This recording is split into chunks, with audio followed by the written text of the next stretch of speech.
Welcome to the Law Profit Podcast, where we share inspiring conversations in the hopes of revolutionizing the legal industry.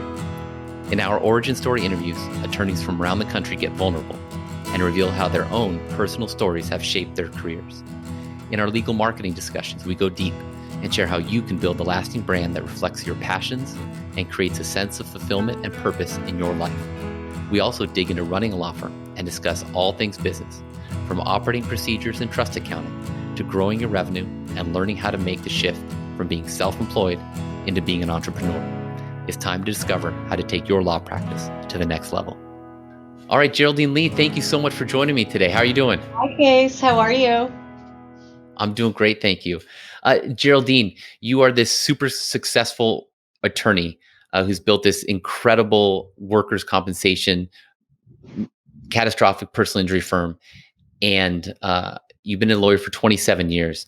I want to go back to your early influences and kind of who you were and what's motivated you. So you can tell me a little bit about your family and how they've impacted you in your life, how they've driven you to this place. Yeah. I don't know if you know, but I'm 100% Chinese. I get oftentimes I'm Filipino or Hawaiian. Both of my parents are Chinese, and they were immigrants here to this country. And they came here for an education. So ever since I was little, and I'm first generation here. I was born in Indiana. Go Hoosiers. So ever since I was little, the emphasis has always been on education. And my parents have always said to me, no one will take away your education, but they can take away your money. So it's better to have education than to have money. And so I've always been very driven with getting the most education that I can. And it was pretty funny because as I was growing up, my parents said that I can only either be an attorney or a doctor. And because I faint at the sight of even my own blood, I'm like, well, I guess that makes me an attorney. So that's how I started. What is your parents, how do they influence you with work ethic? Yeah. My parents came from nothing. My dad's family was very, very wealthy in Hong Kong and in Vietnam. My grandfather had a lot of businesses, but when my dad, who's the oldest son, didn't want to take over my grandfather's businesses, he was shunned from the family. So he came to this country with his Rolex watch. At least he was allowed to bring his Rolex watch and his suitcase. And that was it, because it was very offensive to my grandfather that as the oldest son, he didn't want to take over the family business. And then for my mom, she came over to the States with a scholarship for education. Her parents were not advocates of education. My grandfather on her side was a diplomat. And so he thought that his kids can kind of step into his shoes. But the only problem was my mom was the oldest and she's a female, and that's not looked upon very well. So she was actually sent away to boarding school and forgotten about because the next child in line was a son. And so my grandparents on my mom's side sent her away to boarding school as if they never had a daughter. And then so then the next kid was a son. So my mom always worked hard because she knew that by getting an education at boarding school, it was her way out of the country and away from her family. So I learned from two of the best. Wow. And so when you hear these stories, did it impact how you decided to handle yourself in your legal career? Yeah, I never took anything for granted, Case. And, like watching my parents and how hard they worked and they saved every penny and they never, flaunted any of their money, their profession. They were always very humble. And I was taught to be that way. And I never thought I was better than anybody. I always thought that everyone was better than me, and I would always just have to work as hard as I could. And what I had was not anything to be showy about. You don't brag about yourself. You just put your head down. You just keep working. And as successful as my parents were throughout their lives, they still are so frugal. They save every penny. They never brag about anything they've done. They only brag about their kids. But they've never bragged about, their successes, their riches, how far they came, being immigrants in this country. They're just very humble. And I've learned that from my parents. So it sounds like they really instilled in you some things that help you build your practice. Are there other empowering or disempowering beliefs that you think that you took on from your parents' stories? Yes. So, my philosophy in building my practice, and always has been, is building relationships. So when my parents came here and they had nothing, okay, they went to a foreign country. And I think my mom knew of a former boarding schoolmate, just one person. My dad knew no one. Excuse me. And they built relationships. And that is how I have built my practice. That's my philosophy. It's building relationships.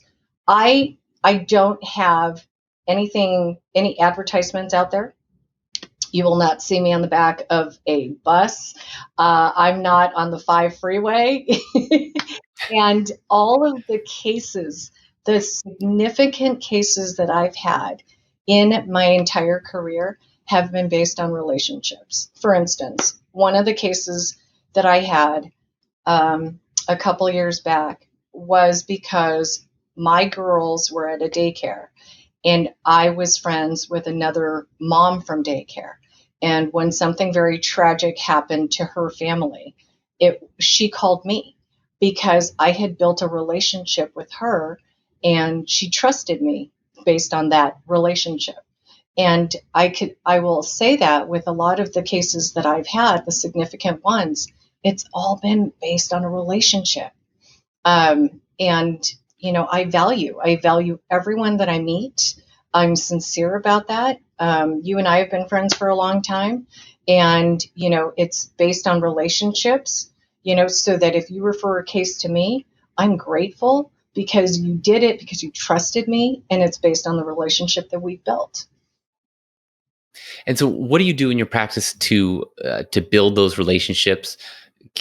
Looking at one, keeping the past relationship strong, and then also getting new relationships to open up the referral base. There's so many things I do. And I don't do it because I think consciously, oh, I'm building a relationship. This has now become, just instilled in me. But one of the things that I have done is joined local networks. So local legal networks, such as OCTLA, Orange County Trial Lawyers Association. I've been a member since I think 2007, 8, maybe 2000, even earlier than that. And I eventually got onto the board because I wanted to help other attorneys. I wanted to mentor other attorneys. I wanted to see if there's anything that I could give back because that organization gave back to me so much. And then just, worked my way up and then became president. So it is, joining those local groups. And then, of course, OCBA. And then also volunteering, anything legally related, local. Like this is funny. I was the soccer team mom, and I was soccer team mom for 6 years while my girls played soccer, and those relationships have also helped with my practice, right? And so it's just building on those relationships and joining anything locally relating to law or not, and giving all that you can, giving, sponsoring with donations, with money, donating your time, and you know that. It's really hard to do when you own a practice, when you are an attorney, but if you can give back, people see how genuine you are and that you really are humble and that you're trustworthy. Don't you think? Absolutely. And I think that, I think especially with you, I think that there's it's authentic, right? You are not doing those things to get back. And I think that's one of the reasons you do get back, right? People tell when the relationship, when there's an ulterior motive to it. You know what I Yeah, mean? I was going to say fake, when Yeah. when it's fake, and I have one of those friends, and she's in real estate, and you just go, I know what you're trying to do. I'm not selling my house, just back off, right? And so, people can tell, but I don't do it because I think that the daycare friend has the next case. I do it because, I care. I care about her kids and I care about our friendship. And when something comes up, I've already built the groundwork for trust. And that's really important. With my parents, it coming from their culture and their background, they had a difficult time trusting.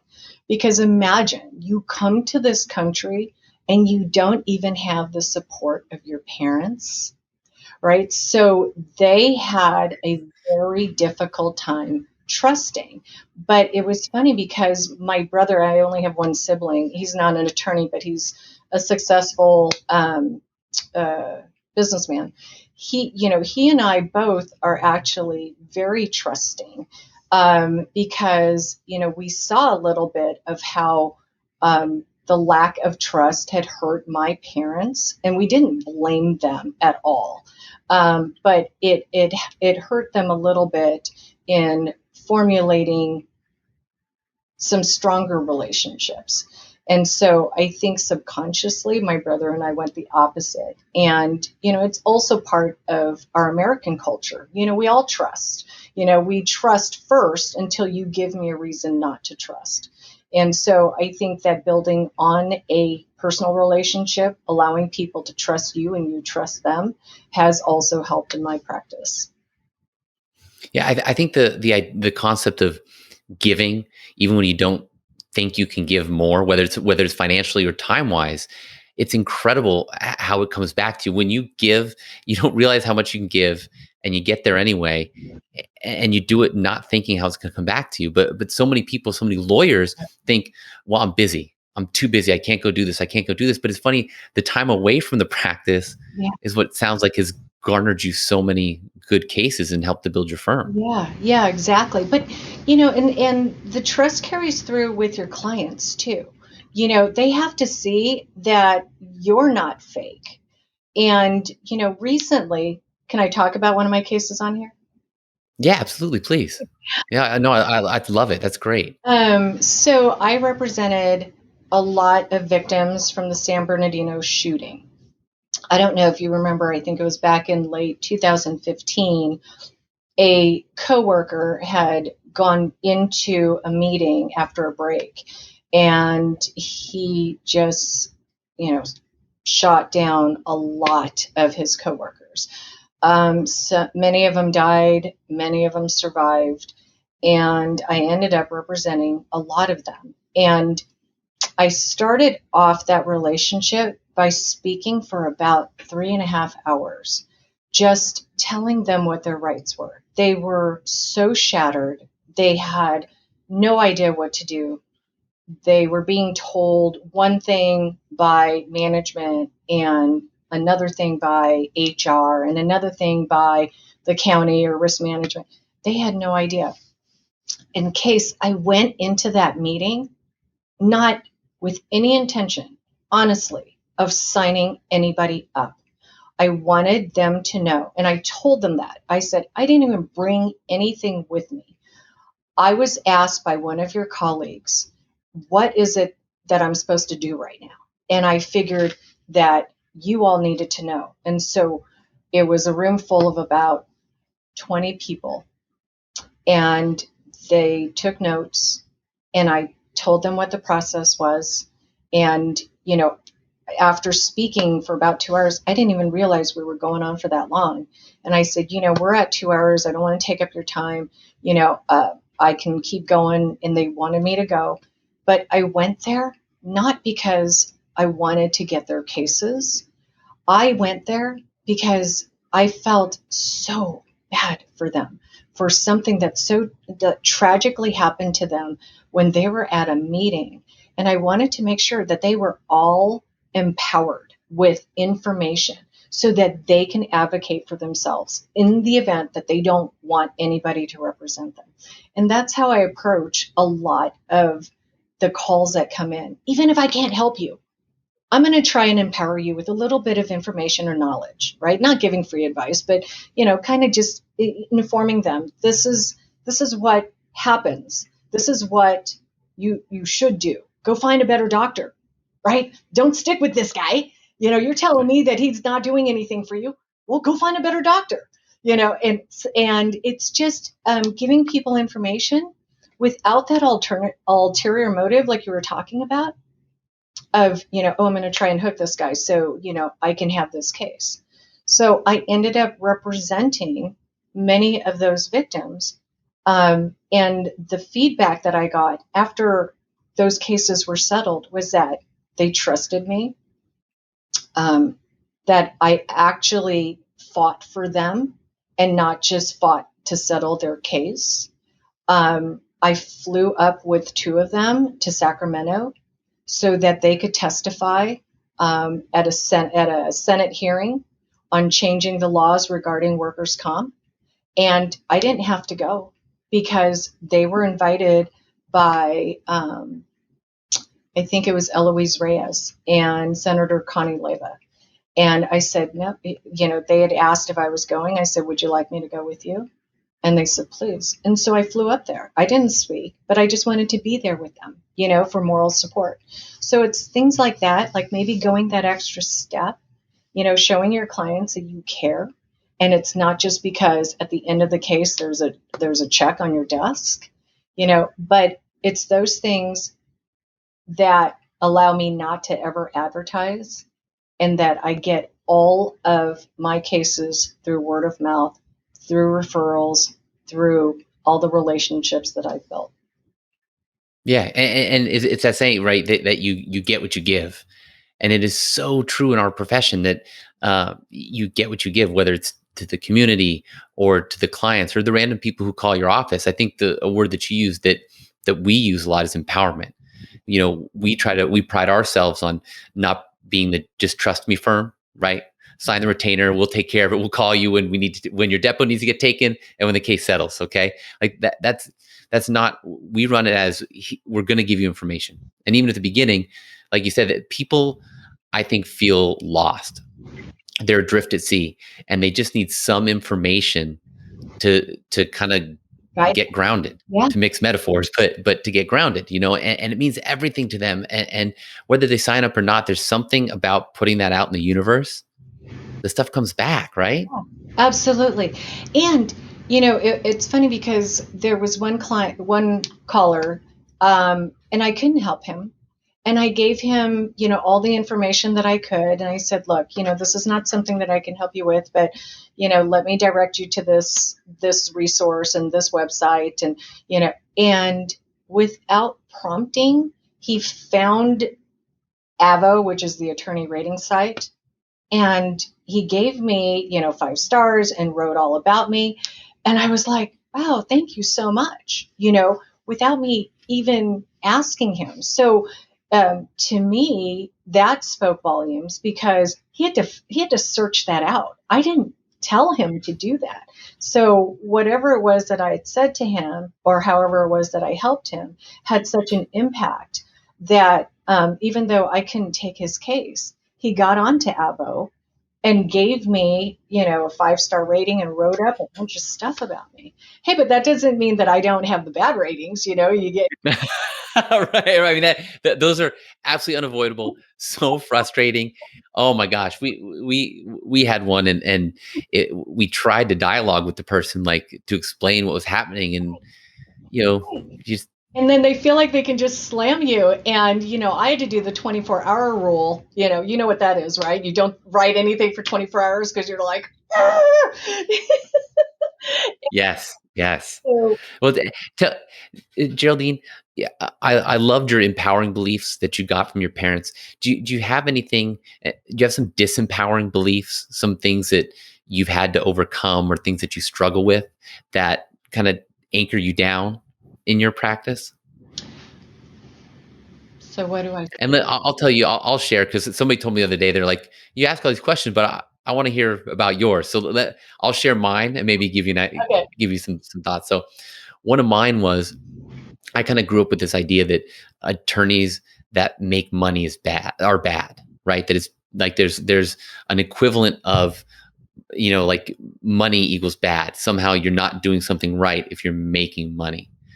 And I think that it's been difficult. That's a disempowering belief that I had, that somehow tying those things together. Mm. And I think in trying to release that has helped me to be more comfortable in pushing my practice forward, growing my practice, and just how I handle certain things in my practice. And it's actually helped me better serve clients because I'm not tied down by that belief.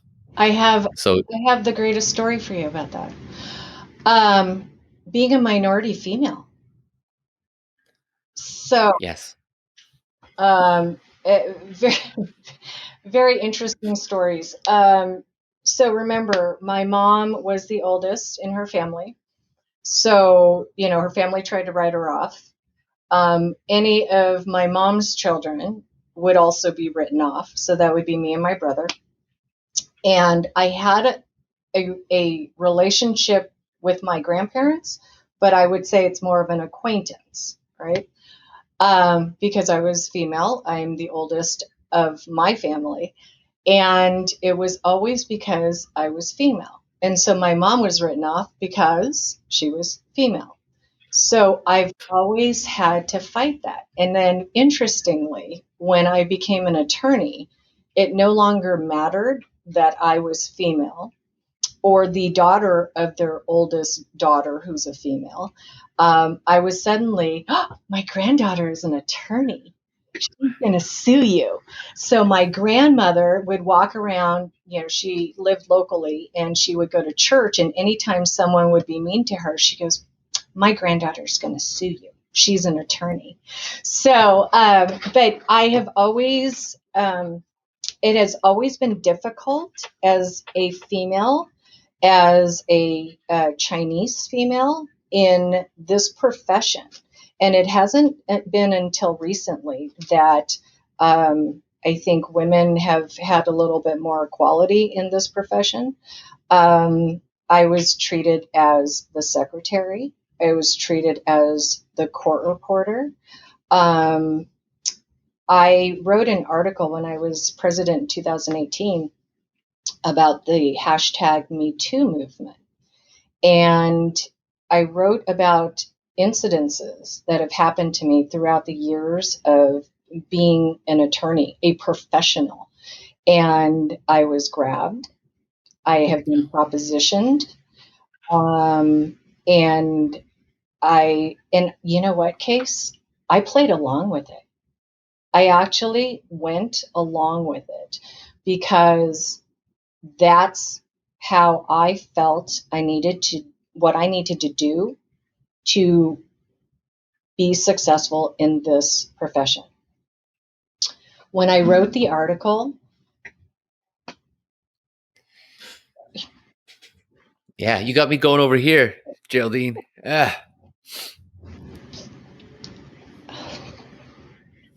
Yeah, take as much time as you need.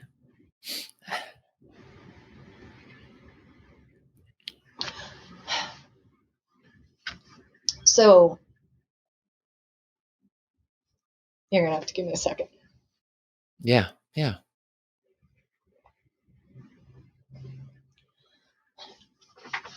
So I had my husband read my article because he had to edit my article. And he got teary-eyed.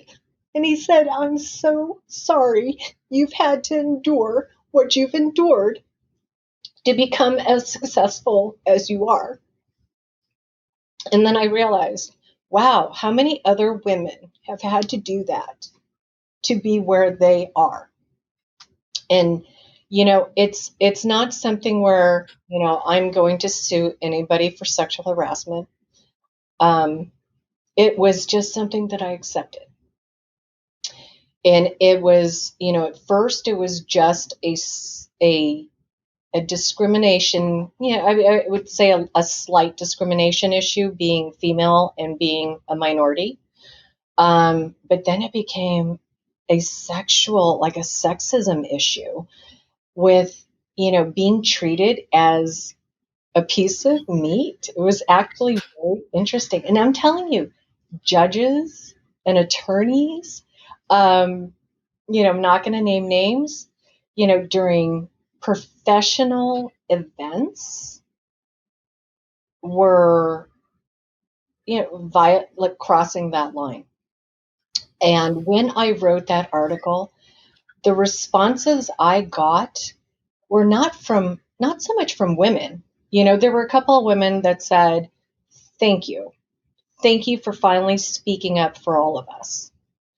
But there were the majority of the responses were from men who were absolutely embarrassed that other men were doing this.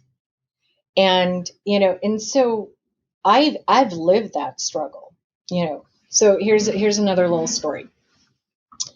I was probably practicing about 8 or 9 years, and I got a call from an auntie. Right, we call all the friends of my parents who are in their generation auntie or uncle. Right, so I called.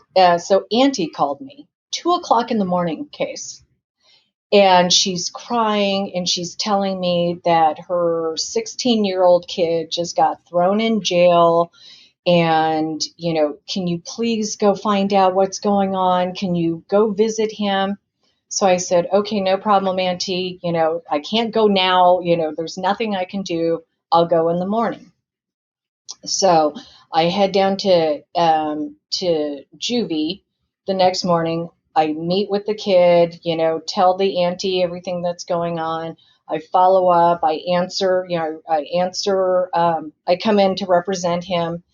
And right before the hearing that would determine whether he's tried as an adult because he was involved in a drive-by shooting, I was substituted out by Auntie for a white, older male attorney. So I was good enough for Auntie to be woken up at 2 in the morning, to drive my booty down to, juvie 5 different times because, Auntie had all sorts of things, that she want. Can you please go tell Benny, can you please go tell him, that this and this and this? Can you please go, find out about this? Can you please go and see him? He's so lonely. So I was good enough, okay, to go and appease the child, her child, but I wasn't good enough to represent her kid in a legal proceeding. Okay. So I was good enough to just come in, answer that he's got an attorney, but not good enough to go forward. And that's by my own culture, my own race, my own culture. So that was when I was, an 8 or a 10-year attorney. But guess what, Case? I just sucked it up, Buttercup. You suck it up. What can you do? Well, I think with all these situations that you've had to deal with, and I think it's something as a white male, I don't appreciate, right? I can never appreciate it. Obviously, it never appreciated the way that you have had to endure this. But I can't even get a frame of reference. You know what I mean? Like I can't understand what those feelings are like. And that's why, when my husband, who is a white male attorney, when he read that article and he got teary-eyed, he goes, I'm so sorry. I never even knew. Because you know what? I never told him. I never told him. Why? Because one, I don't want him to go like, protective husband on me, that if I'm to go to any of these, events with him, black tie events, he's going to confront a judge or confront another colleague. And two, because I accepted it as like something that I needed to just accept in order to continue being successful in my profession and building my practice. Okay, I just accepted it. I'm like, okay, what am I going to do? So let me ask you about that. Can I, like, do you think that approach, I understand that I'm sure a lot of people, and this is just helping me with my understanding, because like I said, I just have I can't ever fully appreciate it. But how do you feel about having taken that tact with it? I mean, one, I'm sure you felt like you had to, but in hindsight and where things are now, do you think you could handle it different now? Do you think it was the right way to handle it then? Like, can you tell me about that? I think if everything happened in today's world, I would have done things differently. Okay. I think that our society has come so far with recognizing the equality of women, the equality of minorities. There are more minorities in our legal profession. There are now more women in our legal profession. But mind you, I'm an old bat. I've been doing this for 27 years. So, when you're a new attorney, and you walk into a firm and you have to call all the partners Mr. So and so, like as a post bar clerk, I was working in San Diego and all the partners were Mr. So and so and Mr. So and so. And I could not go into any of their offices or talk to them. There was a certain rank, and I was low man on the totem pole, and you couldn't speak out. Who are you going to talk to? Okay, Right. who are you going to talk to? Was I going to complain to the one female partner of this firm that had at least 30 or 40 attorneys at that firm? One female partner, did not have kids. She was on her way to be a judge. You think she's going to make stink about any, oh, Geraldine feels like she's being, discriminated against? No. But nowadays, I think you can. And if all of this were to happen now, I think I would have spoken up. Like, did you just try to grab my butt? I maybe, Yeah. I think I would have more courage to speak out. But I'm also then speaking out as a 27-year attorney, right? If I was a first-year attorney and some of the things happened to me as a first-year attorney, I'm not sure I would say anything either. I can't imagine even having to make that choice. It is such an unfair choice, and as a white male, it's just it's white privilege, right? Like it's the privilege of not ever having to even think about being in that position, lacking the power. I just it's crazy. It is crazy. Yeah, let me put it to you in perspective. Orange County Trial Lawyers Association has been around for almost 60 years, 60. I was the fifth female president. Okay, fifth. This year we have our sixth female president in our 58 years of existence. So, you tell me. I mean, can we really speak out? Can we really speak out yet as women in this profession? I think there's a better chance of being heard if we do speak out. But are we there yet? I don't know. I don't really know. Yeah, yeah, and I get the feeling that we're still in this place of people might listen, but they just don't even try to understand, right? It's almost like we're still in that window that hopefully we get through of you're allowed to speak up, and you're less vulnerable than you were before, but it's still sort of like okay, we heard you, now moving on, right? Like, Moving on. did you get that feeling? Absolutely. Absolutely. So we tried to implement some policies through OCTLA as to how we would handle, somebody reporting, an alleged harassment issue. And it really didn't go anywhere. It was just kind of like, well, let's wait and see if something happens. So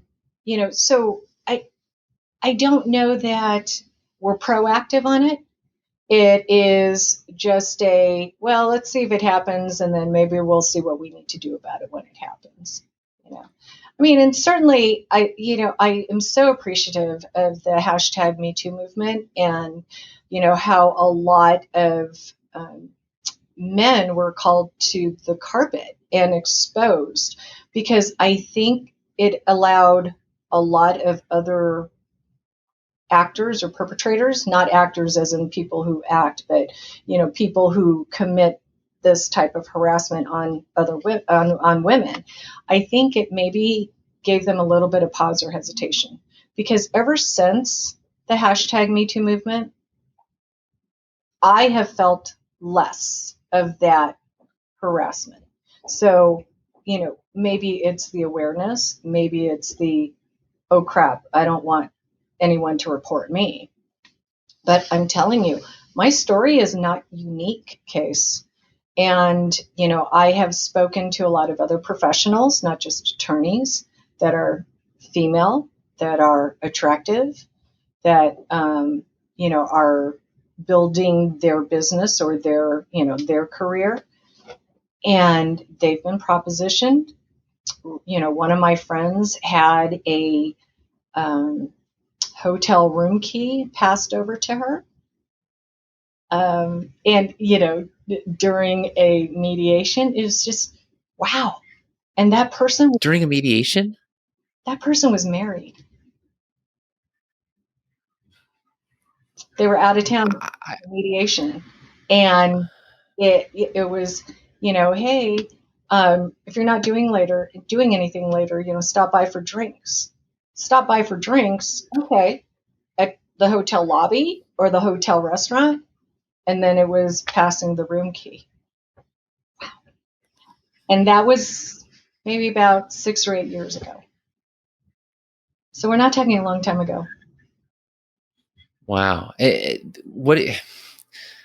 mean, awareness is a huge part of it, right? The people feeling free to talk about it is huge. What else do we do? Like, what else do we do to get better at all of this? I think being open about it. So I'll tell you what had happened. We were at a meeting, and it was the networking part of the meeting. And an attorney came up and gave me a hug. And this hand went down to feel what kind of underwear I was wearing,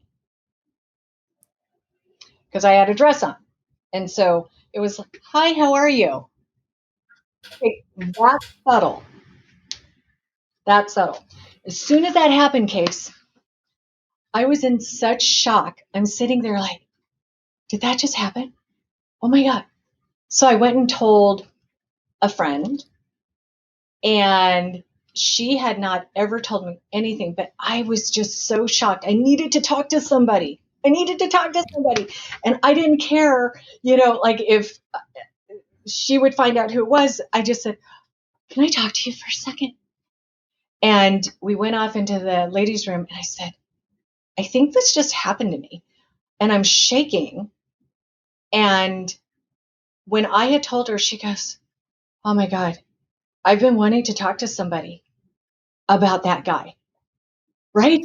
And then I'm like, oh my God, but she felt like she couldn't say anything either.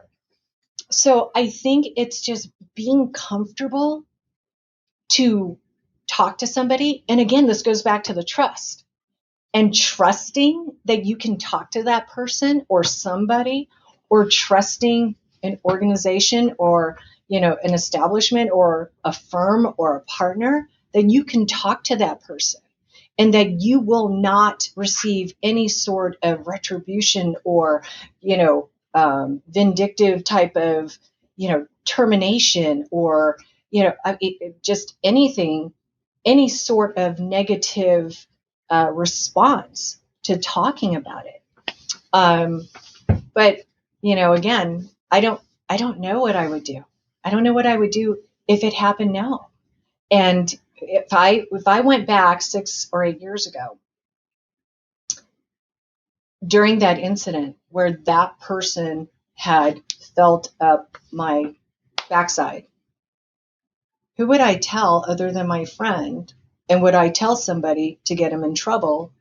And who would he get in trouble with? Right. Part of this circle that I needed to be in, that I needed to be a part of to be successful in my career and my firm and my practice. And so I didn't tell anybody. And even today, you ask this question, what would we do today? What would I do today? Would I call them out? Maybe, because I think I'm comfortable enough with my practice that I could sustain the wrath of this person, that I don't really need that person. But would he poison my circle? Maybe. I mean, that is, I can't imagine. And I mean, it's crazy, Geraldine. I've known you for so long, and I feel guilty that I don't think about this enough. I don't think about things like that. I don't know if it's that I don't know. You see, I just don't. I feel terrible. I love you for that. But that's something I'm not going to walk around telling people. Right? I think that also bears kind of a scarlet letter. If you're that girl, don't talk to her. Be really careful when you're around her, because she'll interpret everything you say or do as harassment. I don't want to be that girl. So I don't talk about it unless it's in the right circle or it's in the right context. I was part of a convention where I was a speaker, and it was during the year of the hashtag Me Too movement. And it was a women's conference, and we had a panel of women. And when I spoke, I asked all the attendees, they're all women, I said, please raise your hand if you have been the victim of some sort of sexual harassment in our profession. Case, I think that every hand went up except for 2. Every hand went up except for 2. And I'm like, look around, people. I go, this, sorry, I'm not going to cuss. I said, this stuff's real. And what are we going to do about it? So we had an open forum, and we really it all came down to thank you that we all have this space to talk about it, but we really didn't feel comfortable talking about it outside of our space. I mean, I hear you talk about the scarlet letter, right? I think that scarlet letter, I think that hits the nail on the head, because it's not just the fear of, is that situation going to get handled appropriately there, but it's the fallout afterwards. And I think that a place I would imagine somebody might go to quickly just to move on from it is, well, look, it's going to be so much of a headache. It's going to be the fallout's not going to be worth addressing what happened in that moment. That's exactly right. So, I think the awareness is really important, because I think it has reduced a lot of bad actors that, at least they're trying to hold back and resist. It was funny because when I had, reached out to a couple of my female colleagues and other professional women, the bad actors in my life were the same bad actors in their life. So there were a couple of notorious bad actors. And they didn't discriminate against which women they were going to target. It was just all women, and alcohol was often an excuse. Sorry, I was really drunk at that event. Sorry. Um, but but awareness is so important, Case, because I think that it put them on notice. Just kind of indirectly, it put them all on notice. And I haven't seen much of it since then. And hopefully that, it will be reduced. For the newer attorneys that are coming up and the newer female attorneys that are coming up, hopefully they don't have to go through that. So let me tell you this. So I had said that, I just kind of sucked it up and accepted it that, I had to tolerate this to get far in this profession. That was not an unusual sentiment. There was another female attorney who had probably another 10 years experience more than I did. And when she had read the article, she just said to me, "Girl, I don't know why you write that. It's what we have to do." And then she was almost upset. She was almost upset that I had called out, the actors. Okay, not by name, but what they did. And she goes, "Dude, it's just part of what we have to do." And I said, "Don't you think it's wrong though?" She goes, "Did it hurt you? Did it hurt you?" No, someone, trying to figure out what kind of panties I was wearing, of course, didn't hurt me, you know. Um, so to her, it was like, whatever, no harm, no foul. But I think she was conditioned. She's been conditioned. That's the word. For so many years of having been the subject of a groping, having been, mistaken for the court reporter or the secretary, okay, or having had all these advances made towards you, just get conditioned. You just go, whatever, it doesn't hurt me. It's like the little kids, sticks and stones can break my bones, but names will never hurt me. So that's the conditioning, and I think I've had that conditioning. So it's just what I accept. And has it helped me with my success in my practice and my profession? I'd have to say yes. Sucking it up, accepting that this is what happens, and moving on, it has helped me with my practice. It has, because I didn't drop the bomb in my circle. It's just a choice that nobody should have to make. It's not a fair choice. And I never have to deal with that choice. I never, and nobody should. And I think that hopefully, like you've been saying, the awareness is the beginning. And hopefully, I think a lot of this stuff that's happening it's generational, where it stops the bad actors from committing the acts now. And then you talked about conditioning. It conditions the next people coming up to not even have that be an idea in their head or feeling in their body, right? It just becomes the normal. That is such a great point, because my girls would never tolerate this, ever.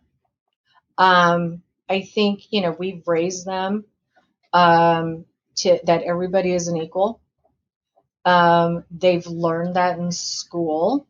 They have friends that are LGBTQ plus. Like, my daughter came home from school, I think she was only 12 or 13.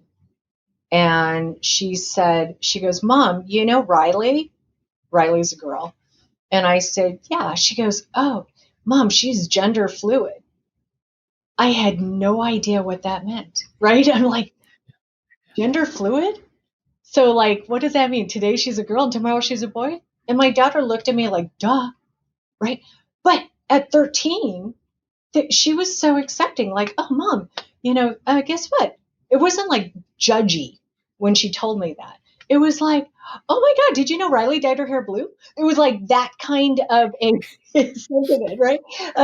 And she goes, Mom, did you know Riley's gender fluid? I go, oh, okay, I don't know what that means.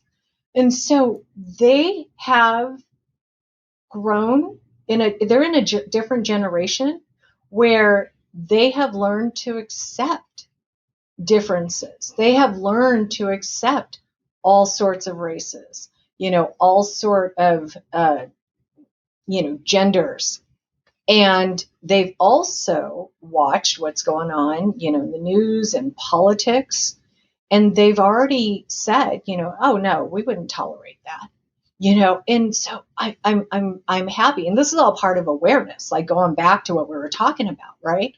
Is, sometimes you need to, be the one that takes the pain and then speak about it so that there is awareness, so no one else has to ever feel that pain, right? So I'll be the martyr. I'll be the martyr.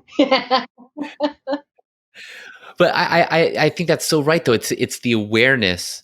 While maybe right now it feels inadequate, right? It just, in some way it's like just putting out the awareness isn't like there isn't a straight line from awareness to fixing the problem, right? Yeah. But it's a step in the right direction that then leads to power. Yeah.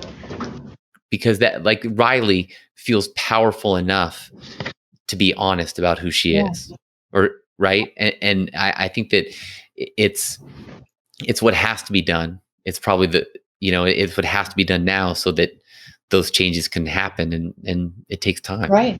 It takes time, unfortunately. Exactly. So hopefully we're going to raise, a new generation that won't have to tolerate, what my generation as a female and as a minority had to tolerate. My kids are, they're halvesies, they're Asians, they're white and Asian. So, hopefully everyone will be accepted and they won't have a difficult time being successful in their career because of their gender and because of their race. Geraldine, you are an amazing human. I think I really appreciate you though being open and sharing these things, because that is the awareness, and that is the must-have first step to everything else. But if people aren't brave enough to talk about it, then the awareness doesn't happen. Without the awareness, the change doesn't happen. So I appreciate you sharing this with me, because I mean, it's also hearing from someone I know well, and realizing that probably know these bad actors. Yeah. And to think that, just to reconceptualize things, and appreciate and understand, right? It's an understanding. Yeah. I think is very helpful. And so I appreciate that. Oh, well, I don't know that you were expecting me to get so emotional, but sorry. I know. Don't be sorry. I got goosebumps. I mean, I just really appreciate it, because I think, with all the stuff that's been going on, I think that everyone needs a deeper understanding of each other. And so many of us, especially in the legal community, see each other as lawyers and don't understand that we're humans, and all of these things have happened to get us to this point. I think by understanding all of those things that happened, it makes us closer and makes, hopefully, the community stronger. So I just can't thank you enough for sharing today, Geraldine. Oh my gosh, yeah, you're welcome. I don't, like I was saying to you, I don't walk around talking about stuff like that, right? Because, I don't really want to drop a turd in the punch bowl, as they say. Right. Yeah. You were talking about building a practice and building a successful practice, but all of these experiences have contributed to building this practice that I have. And and there are many approaches. There are approaches, and I know a lot of colleagues, some of my colleagues have actually fought back, and that they're then viewed differently And I, not consciously knowing to do this, but I didn't fight back. And, you know, I am where I am, but I'm not advocating not speaking out about it. It was just, that was the time, and that was what I chose to do at that time. Yeah. Wow. I mean, it's super powerful, Geraldine. It's super powerful. And, and plus as a dad of a little girl, like, and hearing about your girls, it's, I think it's also, like I said, it's an appreciation, understanding that more guys need. We need to hear this more to appreciate and feel what it must be like, and how damaging it can be to another human to conduct yourself like this, and allow other people to conduct themselves like this. So Yeah. just thanks for talking to us about this Oh, today. yeah, you're welcome. Thanks for having me. I think what you're doing Yeah. is just a great thing. I love your project. I love how you are educating others, empowering them. I mean, just by disseminating these types of videos out there, you're empowering others by allowing them to learn from, old people like us who've been around for a while. Well, Geraldine, I really appreciate it, and thank you so You're much. welcome. Thanks for having me.